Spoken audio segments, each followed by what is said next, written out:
पंजाब कांग्रेस के नेताओं की ओर से मुलाकात की गई थी हरीश रावत से और अभी प्रेस वार्ता इस वक्त जारी है, आपको सीधा सुनवाते हैं। उनको चिंता है और वो पार्टी की जीत की संभावनाओं को लेकर के चिंतित है। उन्होंने कहा हमारा विरोध किसी व्यक्ति से नहीं है, हम चाहते हैं कि चुनाव में हम एक स्पष्ट रोड मैप के साथ जाएं ताकि चुनाव को जीता जा सके। और उन्होंने जो बातें कही वो बहुत ही रचनात्मक तरीके से कही और कुछ उनके ग्रीवेंसेस भी थे। मैं कहूँ कि कोई ग्रीवेंस नहीं था, केवल उनके पास सुझाव ही थे, तो वो भी कहना गलत होगा। कुछ उनकी शिकायतें थी फंक्शनिंग को लेकर के, एडमिनिस्ट्रेशन के, जिनमें स्टेट एडमिनिस्ट्रेशन भी है, डिस्ट्रिक्ट एडमिनिस्ट्रेशन भी सम्मिलित है। कांग्रेस का कोई एमएलए यदि अपने को इनसिक्योर समझता है और समझता है कि प्रशासन उसको हराने की कोशिश कर सकता है या उसके खिलाफ काम कर सकता है, तो ये बहुत चिंताजनक पहलू है। और मैंने पहले भी कुछ शिकायतें आई थी, संबंधित व्यक्ति से और लोगों से मैंने बात की थी और मैं चाहता हूं कि इस बिंदु से सारे मामले, यदि किसी को किसी से कोई नाराजगी है तो नाराजगी कांग्रेस के रास्ते में नहीं आनी चाहिए, कांग्रेस के रास्ते में नहीं आनी चाहिए। कांग्रेस के लिए बहुत आवश्यक है कि वो मिल करके चुनाव लड़े पंजाब में, और उसके लिए हम पूरा प्रयास कर रहे हैं।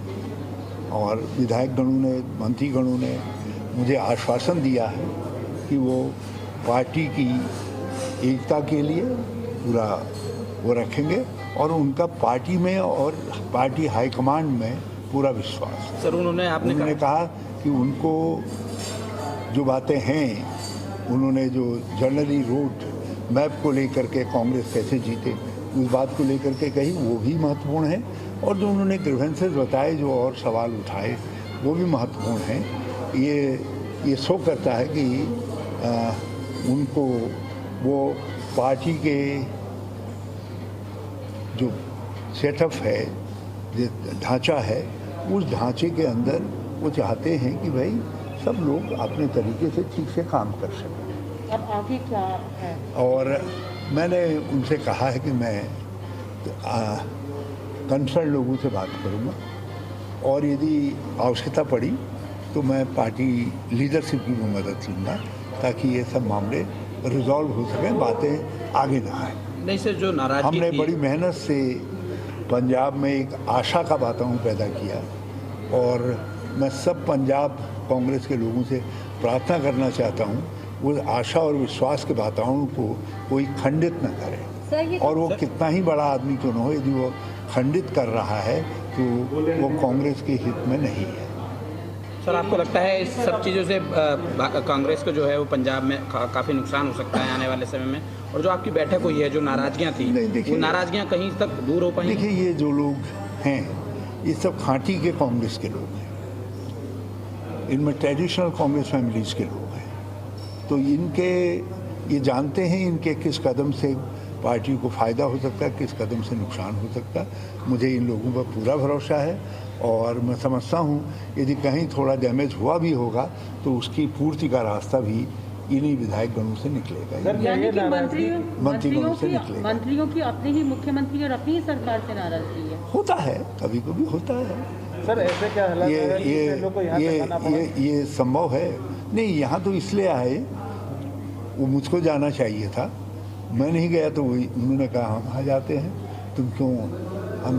हाँ, ये उनके अपने विश्वास की बात थी, नहीं तो यदि मुझसे कहते तो मैं भी जाता वहाँ। अब जाएंगे आप? सर, अभी क्या दिल्ली भी जाएंगे आप सब लोग इनके साथ? हाँ, मैं संभवतः जो है 1-2 दिन के अंदर दिल्ली भी जाऊँगा। रावत जी, बताया जा रहा है कि कुछ इन परिस्थितियों पर मैं सीनियर लीडरशिप के सामने भी बात उन्हें रखना चाहूँगा। क्या आप दिल्ली जा रहे हैं? आप दिल्ली जा रहे हैं क्या ये लोग जो मंत्री? ये मुझे मालूम नहीं, ये सवाल आप उनसे करिए। फिलहाल जो 30 विधायक बताए जा रहे थे नाराज, सरकार को किसी तरह का खतरा मानते हैं आप पंजाब? कोई खतरा नहीं है, किस पार्टी को कोई खतरा नहीं है, सरकार को कोई खतरा नहीं है और जीत की संभावनाओं को कोई खतरा नहीं है।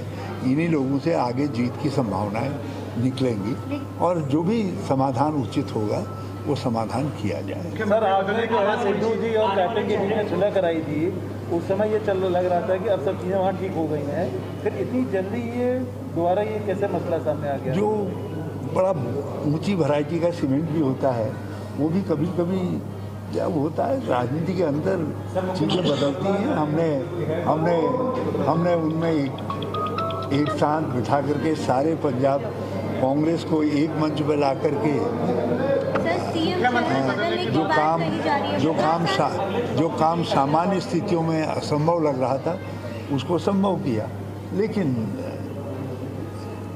ज़्यादा दिनों तक चीज़ें नहीं कुछ परिस्थितियों में बदल गई तो उन बदली हुई हालत में भी समाधान निकाला सर, जो नेता लोग आए हैं क्या इन्होंने सीएम चेंज की भी मांग की है सर? एक सेकंड, एक एक करके एक एक क्वेश्चन। सर, जो लोग यहाँ आए हैं क्या उन्होंने सीएम चेंज की भी मांग की है सर?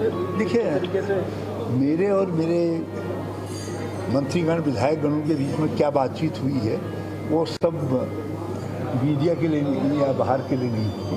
जो बातें भी उन्होंने मुझसे कही हैं वो बातें महत्वपूर्ण हैं। मैंने कहा कि जिस तरीके से भी होगा हम दोनों प्रकार के सवालों का समाधान निकालेंगे। ये एक एक करके नहीं तो इनकी बात आने दी।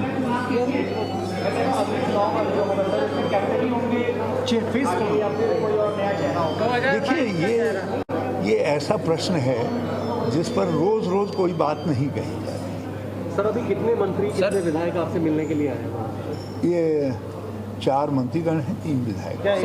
सर एक सवाल ये है। हाँ, वो बहुत सारे लोग। सर, एक सवाल ये है कि मनोबल का कब तक चलेगा? डिसिप्लिन की कोई सीमा कुछ है सर? कहाँ पे डिसिप्लिन माना जाएगा? क्या आपके घर में यदि कोई सदस्य नाराज होता है तो क्या घर तोड़ देते हैं? तो मनोबल तो राजनीतिक प्रक्रिया और हमारी सामाजिक प्रक्रिया का हिस्सा है। सर, एक सवाल मेरा ये है कि सिद्धू को जब से कमान सौंपी गई है वहाँ पे ये सारी चीज़ें तब से हो रही हैं। कल 2 दिन पहले सिद्धू के जो सलाहकार हैं वो भी एक फेसबुक पर पोस्ट डालते हैं, अमरिंदर सिंह और पाकिस्तानी पत्रकार के एक साथ। तो इस तरह की चीज़ें जब बाहर आती हैं वो बोलते हैं कि रिश्ता क्या है। हमने एक साफ कह दिया है कि वो सलाहकार एक हैं या कितने हैं उससे कांग्रेस का कुछ भी लेना देना नहीं है।